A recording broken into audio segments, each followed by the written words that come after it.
Hey everybody, movie reviewer next door here, and I'm back with another review, and this time I'm going back to a series because Saw X just came out. Yes, the 10th Saw movie. But I'm looking forward to it given that it's directed by Kevin Grudert, who I think directed 6 and 7, which 6 was, I remember, one of the better ones in my memory. But I guess let's start off with Saw.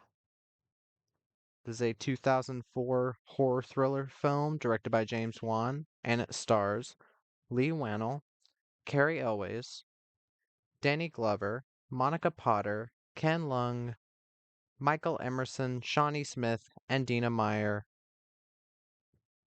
and Tobin Bell. In this film, obsessed with teaching his victims the value of life, a deranged sadistic serial killer abducts the morally wayward. Once captured, they must face impossible choices in a horrific game of survival. The victims must fight to win their lives back or die trying. So, what do I think of Saw? Well, I mean, I love this film and I think this is a mostly pretty great series. There are some movies that I think are not that great, for sure, but I have this for a reason. I will say it's not the best collection. It doesn't have the special features, and that does piss me off kind of. But it was super cheap. It was like $15 for all 8 of the movies, and I was like, damn. And from what I saw in this disc, it had Saw 1 and Saw 2 on the same Blu-ray. The quality looked pretty dang good. Um, Maybe sometime I'll have to find the individual Blu-rays for the features. But um, overall, I fucking love this movie. And from my memory of Seven, and there's always going to be people that compare this to Seven. They think it ripped off Seven or something.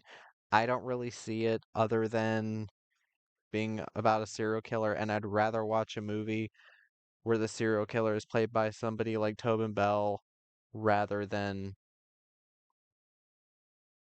Kevin Spacey. And I don't hate Seven. I don't remember hating Seven at all. I remember thinking it was fine. But I don't think it's nearly as good as Saw. Because I think Saw is a really simple premise, executed very well. It doesn't get too bogged down in mythos or long bouts of exposition. And to be honest, I think the performances are a lot stronger here. Because I don't mind Brad Pitt or Morgan Freeman. I like both of them in certain things. But I like Lee Wannell and Carrie Elways more here. But let me get to that. I will get to the cast.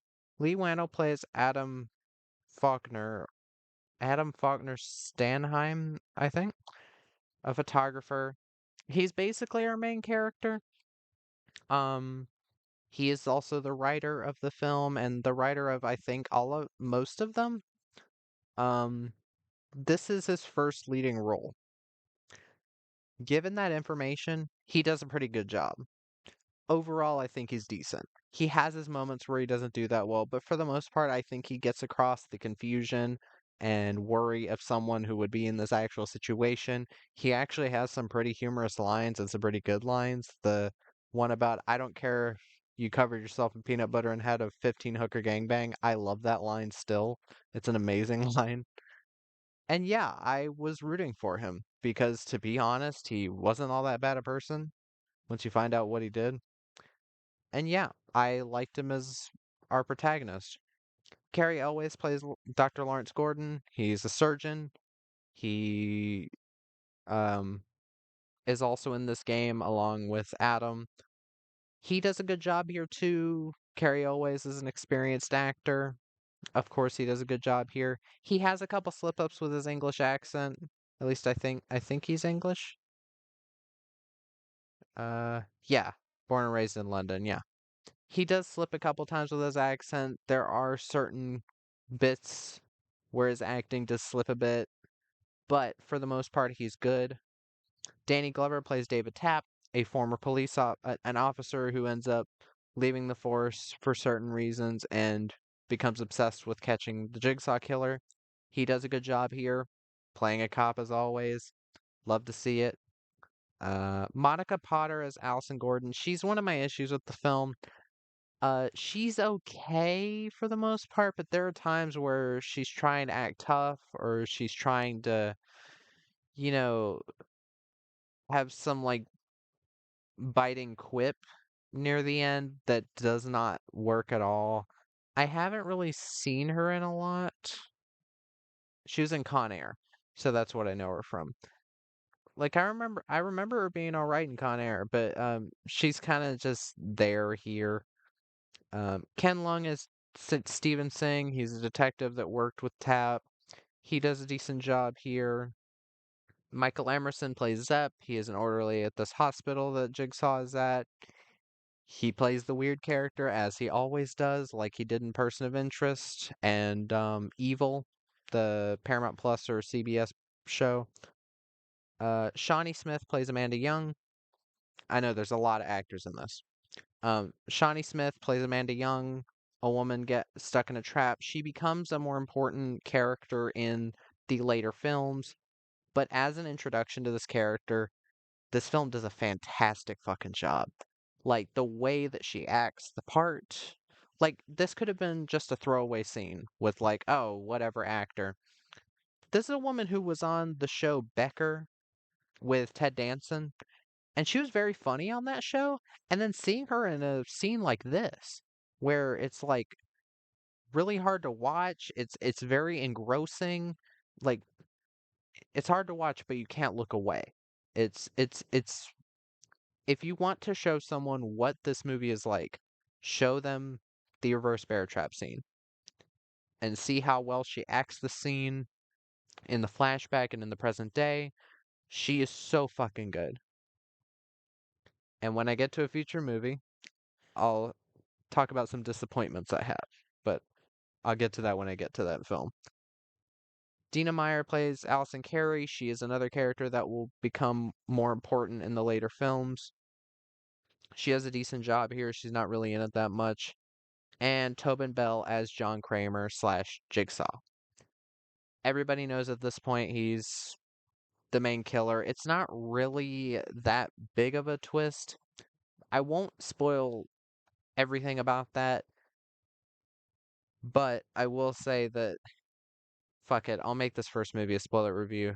Or I guess I'll make all of them spoiler reviews because in order to talk about this film, I kind of do need to talk spoilers and the later films as a whole. But like Tobin Bell is the face of this franchise.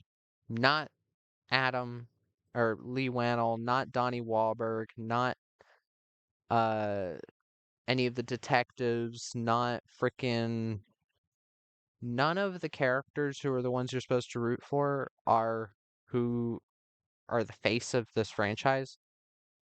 Tobin Bell is. And Tobin Bell up to that point when Saw had come out was mostly a character actor. He had appeared in Clint Eastwood's the Clint Eastwood film In the Line of Fire. He'd appeared in westerns and action films as like kind of small parts, usually small villain roles. And he fucking kills this performance. He's not in this film that much. He's in the films more and more as they go on, and I am so happy for that. They kept him on for most of them because he is a saving grace in a lot of the more boring or not as good Saw films. But yeah, this film, what do you expect me to say about this film that hasn't already been said? I mean, I can still comment on certain things, but this is capital C classic. And this is a classic film that I think I haven't seen another film like this do this type of thing this well. With films like The French Connection, where people say, oh, or Bullet, where they say like, oh, best car chase ever. They usually say that, and I think, oh, maybe best car chase at the time they came out. But no, they mean best car chase ever currently. And even the same decade as Bullet and French Connection, I think a way better car chase was in a film called McHugh, starring John Wayne. But I guess that's just me, because I think the French Connection and Bullet car chases are actually pretty sloppy. Um, Surprised they wouldn't say Junkman or the um the other one from that same director. But this film is just such an enigma. It's like you know it. If you know it, you know it. You know at least something about the film. You at least know the killer's name. You know about the traps. You know about the setup in the bathroom. You know about these characters because some of these characters are actually really interesting. I mean, and just overall, this film is such a great. It does what an opening film to a franchise should do. When this film came out, it wasn't thought of being a franchise. This film alone is a standalone fantastic film. It didn't need sequels. I'm not saying I don't appreciate some of the sequels and what they do with it, stretching the concept further and further, but this film could have been its own thing and just been like, oh, that was a really awesome indie horror flick that made a ton of money. And then the directors went on to do other things. And I mean, James Wan only directed this one in the series, but that doesn't mean that the rest of them are all garbage.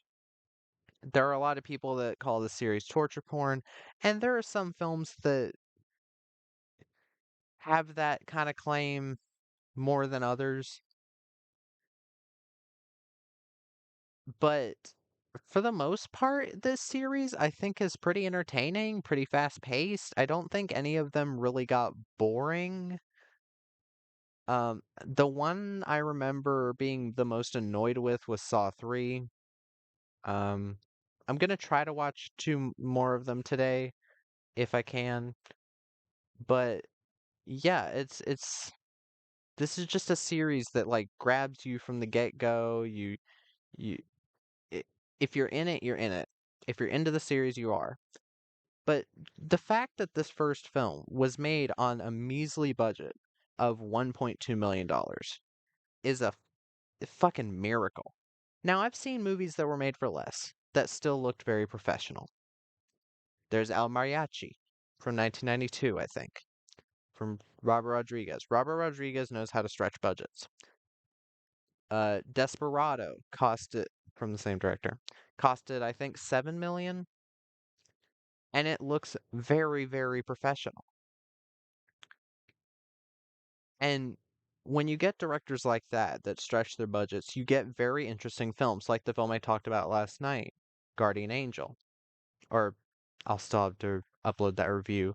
But Guardian Angel is one of those movies where it's like, wow, they had a small budget, they did as much as they could with it, and it's the same here. There's some really awesome camera work. Kevin Gruder is part of this big dream team. There's the dream team of four people. There's directed by James Wan, written by Lee Wannell, music by Charlie Clouser, and Kevin Gruder as editor. I said cinematographer. Editor. James Wan is an amazing director, just from this film alone. Lee Wannell wrote some very naturalistic dialogue for a lot of the characters that I find pretty realistic to how people would react in a situation like this. Charlie Clouser made this fantastic industrial rock soundtrack. It's one of the best I've ever heard in a horror film, especially the theme of the film, which is Hello Zep, which would get different incarnations in the films to come, and Kevin Gruder, who made up this. I mean, there's probably movies that have done this type of editing before, but he chose this really jaggedy kind of music video like editing that really works here, especially in the traps. It makes them feel a lot more gruesome than they actually are because this film isn't that gory. There really isn't that much gore in this film. There's a small part where somebody gets stabbed and you see someone holding guts, but it's edited in a way where it doesn't show too much.